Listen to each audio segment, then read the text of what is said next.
My top 3 Heisman right now are as follows. Caleb Williams. Without Caleb Williams, USC is an incompetent team. They're not going to win all those games. They get upset by Arizona if he's not on that team.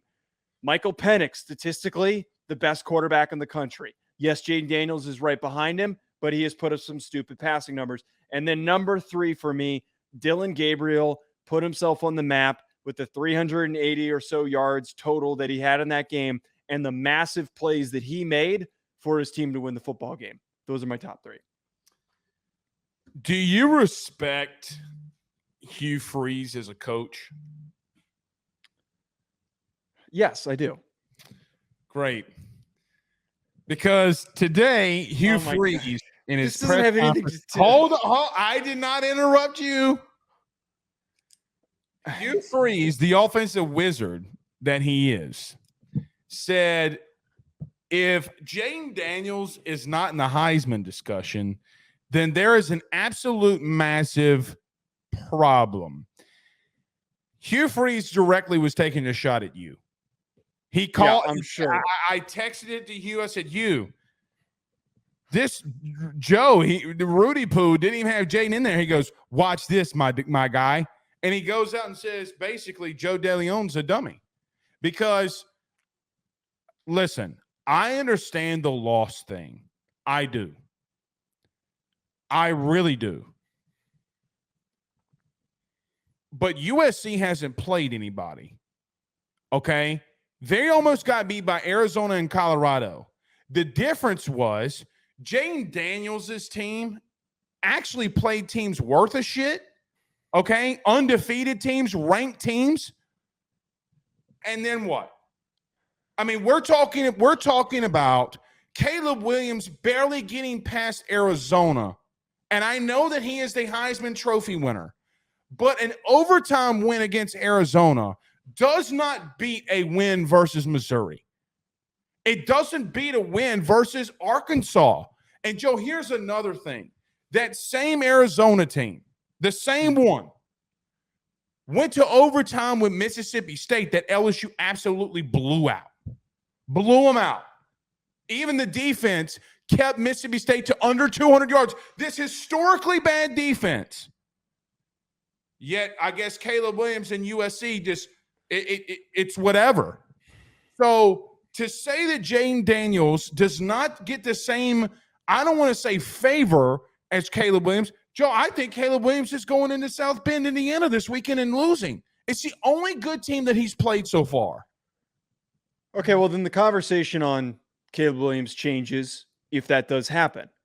But one can't argue that Caleb Williams there's no one else in the country that has more of an impact for their team than Caleb Williams. I vehemently disagree. Okay, they wouldn't be anywhere on our radar. LSU might be 1-4. They might be 2-3. So my point is, but Caleb Williams is in my top 3. Don't get it mistaken. Yes. Okay, I texted you this earlier. He's in my top 3.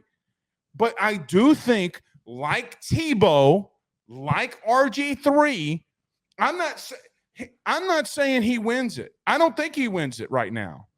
But to say he's not on the panel of 3 going to New York, Joe, if the season ended right now, I don't think that you could even give Gabriel the nod over him because that team around him is much better. He can afford, like he did on Saturday, to make a mistake. He almost threw a pick, and his defense comes up with a goal line stand against Texas. Hold on. Jayden Daniels has to be perfect. He has to be perfect every week. So he's had to score 40-plus points. By the way, here's something interesting for you. You ready? It's basically a win-loss thing because he has more yards at this point than Joe Burrow did. He's only 5 touchdowns less than what Burrow had at this exact point. He has a better completion percentage. He has better rushing yards. He has more rushing touchdowns. So they are pretty much deadlock and key Burrow and Daniels at this point when Burrow won it in 19. And I'm not going to just go Burrow. You know who else that he matches up with at almost this exact point? Who? Bryce Young. At this point during the season when Young won it, he also was almost identical to Bryce Young numbers-wise. Almost. But Daniels has him in yards and touchdowns in both categories. So how can you say that a team that was that flawed in Bama, who lost to A&M, I might add, they still reached the national. They reached the national championship though. But at that point, they're coming off a loss to A&M.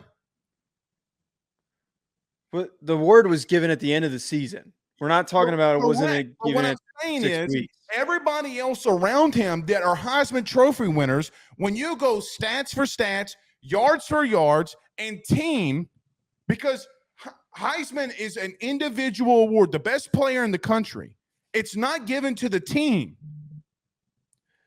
It's not. And you know what else? There's a Heisman clause about representing who you are. Painting on your nails, F Tulane, F Utah. Okay. I understand that stuff. I don't think that Caleb Williams wins it at the end of the year. I think somebody eventually is going to overtake him. But yes, it is not a team award. It is an individual award. But when we're talking about quarterbacks for specifically the Heisman Trophy, not about the NFL draft, I don't want to bring up any of that stuff, not for legacy. I hadn't brought it up. But it tends to get brought up when we talk about quarterback stuff. This award, it is important to talk about the outcome of games of the best opponents that they've played. Yes, statistically, he's got some of the best numbers in the country. Yes, he has made some of the best plays in the country to keep his team in games in important parts. But when you're 1-2, correct? 1-2 in your ranked matchups that you've played against, one of them was a bit of a blowout against Florida State. That's a problem. That he still had 400 yards in.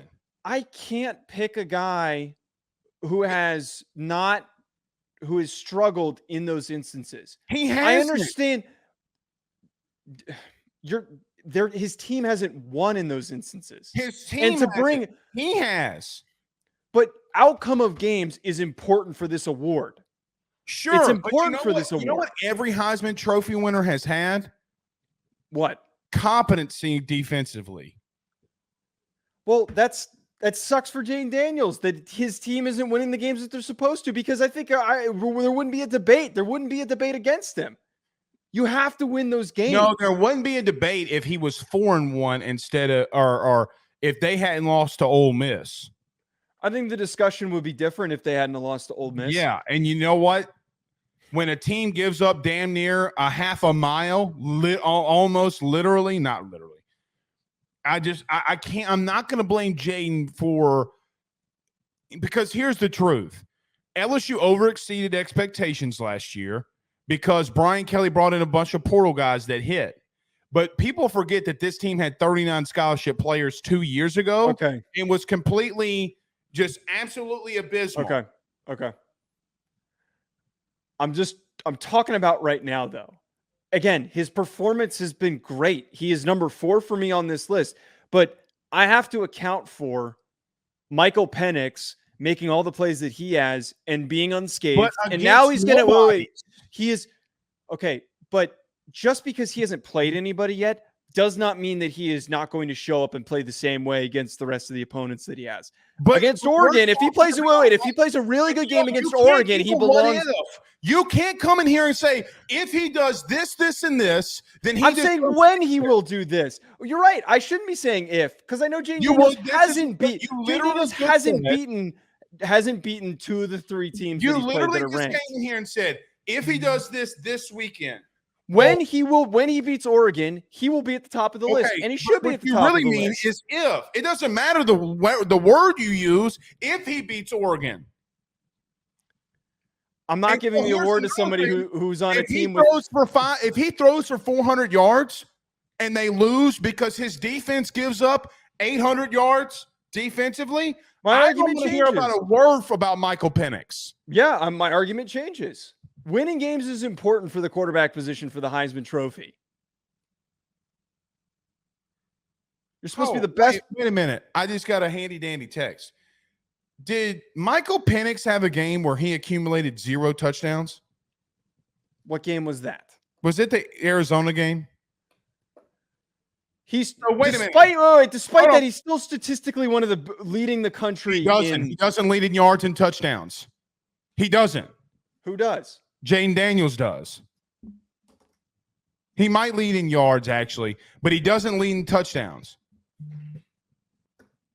Michael Penix is number 2. Shedeur Sanders is number 1. Touchdowns, I think he's got like 16. Michael Penix says 16. Jayden Daniels has 19. So he went a whole game without accumulating a touchdown, and we're talking about Jayden Daniels having to score 7 of them. All right, I'm gonna flip this on you. You saying that if Michael Penix plays poorly against, or if Michael Penix loses, we can't talk about him anymore. But if he balls out and beats Oregon, he deserves to be at the top of the list. One of them, yeah.